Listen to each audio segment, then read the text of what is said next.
single day.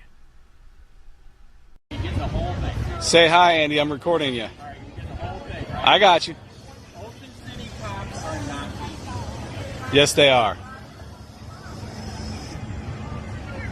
You know what's really criminal? What's that? Those knee-high socks. I know, but that's what the brown shirts wore. Szakalos lawsuit scheduled for late March, early April. By Frank Diffury, staff writer 6 hours ago. 0. PUNTA GORDA. A civil case concerning the 2016 death of a Charlotte County jail inmate goes to court later this month. Susan Szakalos' lawsuit against the Charlotte County Sheriff Bill Prummell begins March 29. The trial is expected to run until April 6. A panel of 30 potential jurors will be reviewed by both parties, with a backup panel scheduled for later that day as needed, according to court documents. Prummell is one of several defendants named in a lawsuit by Szakalos, which was first filed in 2018 on behalf of her husband, David.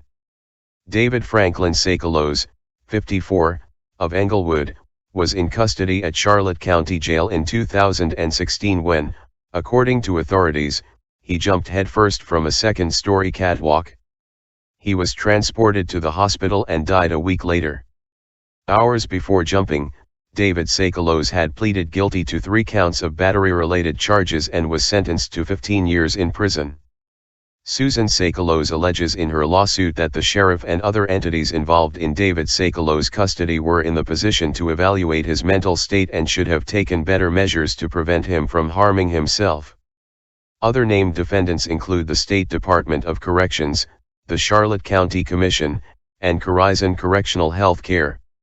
Court documents also revealed that Szakalos' attorneys had made 2 motions to preclude expert testimony from 2 witnesses for the defense, Dr. Lisa Boesky and Sean Stewart, a former captain with the Pima County Sheriff's Department of Arizona.